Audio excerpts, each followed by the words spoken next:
Are you good at figuring out puzzles? We'll see how you do with this one.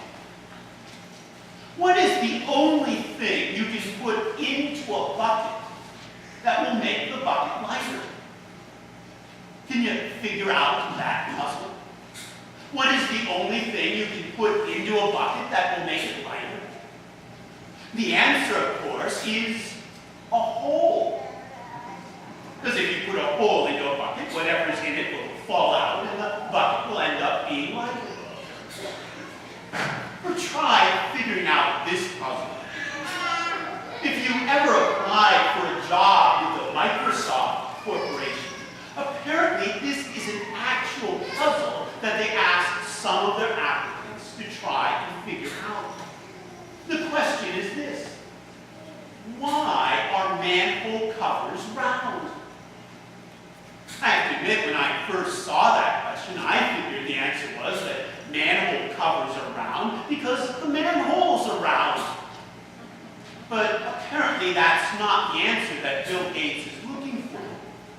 Instead, the reason that manhole covers are round is so that no matter what way you lift them up or twist them or turn them, they can't fall down into the hole. For instance, if manholes and manhole covers were square or rectangular, if you lifted them up and held them at an angle and let go, they'd be able to fall down into the hole. Why are we starting off today talking about puzzles? Well, because whether we realize it or not, there are some rather hard to figure out puzzles that are the very heart of the Christian faith. For instance, consider these puzzles that Jesus put to his disciples. How do you save your life? The answer, according to Jesus, is that if you want to save your life, you need to be willing to lose your life. You need to be willing to give it up for his sake. Or another puzzle that Jesus put forward was this: what do you need to do if you want to be the greatest in God's eyes? The answer, according to Jesus, is that if you want to be the greatest, you first need to be willing to be the least. In other words, according to Jesus, if we want to have the highest position in God's kingdom, then we need to be willing to take the lowest and to be the servant of all.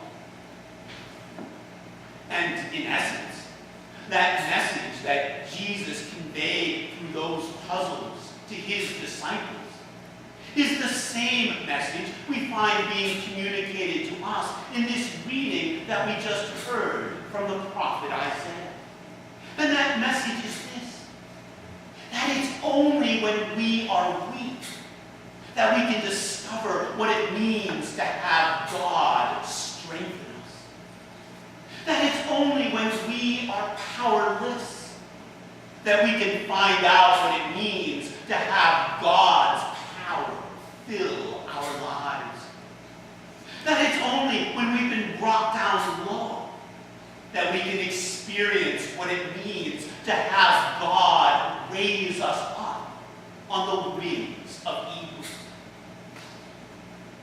In other words, the key to solving the puzzles that are there at the heart of our Christian faith is to realize that it's very often the case that God doesn't show up and act in our lives until we realize that without God, we can't make it.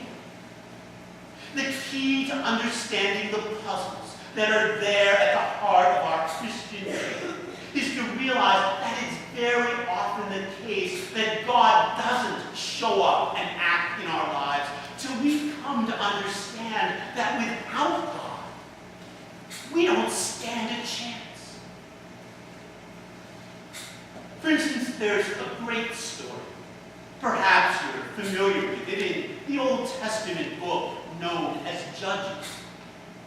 In the 7th chapter of Judges, God comes to a man by the name of Gideon. Then he tells Gideon to assemble an army of his fellow Israelites so that they can go out and fight against the Midianite tribe that's been threatening them. Well, right away, Gideon is able to bring together an army of 32,000 soldiers. But God says, hold on a minute, Gideon. You have too many men in your army. I'm afraid that if you go out and defeat the Midianites on the battlefield, you're going to end up thinking that you accomplished that victory all by yourselves. So here's what I want you to do. Gideon, talk to your army and tell them that if any of them are afraid, they can just leave and go home.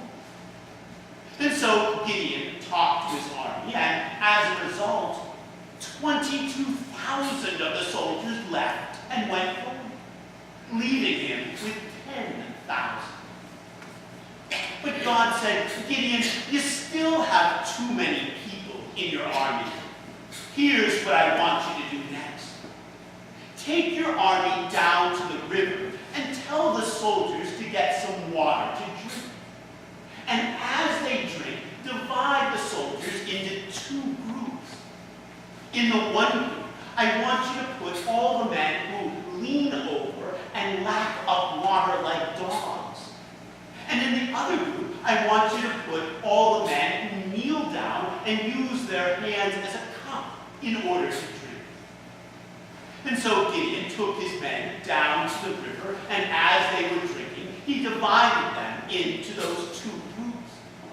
And he found that in the one group, there were 300 soldiers who leaned over and lapped up the water like dogs, and all the others kneeled over and kneeled down and used their hands. And so God said to Gideon, I want you to take those 300 men who lapped up water like dogs and take them into battle with you. Well, at first, Gideon and his men must have thought to themselves, this is hopeless. There's no way we can do this. Why, there's only 300 of us. And look at how many Midianites there are there. Why, there are thousands of them arrayed against us. So many that we can't even begin to count them. But as Gideon and his soldiers went out and did what God told them to do, at the end of that day, God had given victory to Gideon and his troops. Why did God do that? Why did God insist that Gideon take with him just 300 soldiers when he could have taken with him 32,000? Because God wanted Gideon and his men to see for themselves the power of God. And the power of God is what Gideon and his soldiers did see that day, because the victory they achieved, they knew that it was not the result of their own ability. No, Gideon and the people knew that they were outnumbered, that they were far too weak compared to their Midianite foes. And so when they won that victory, they knew that that victory was not the result of their own doing. They knew that that victory had only been made possible because of God's power at work in their midst.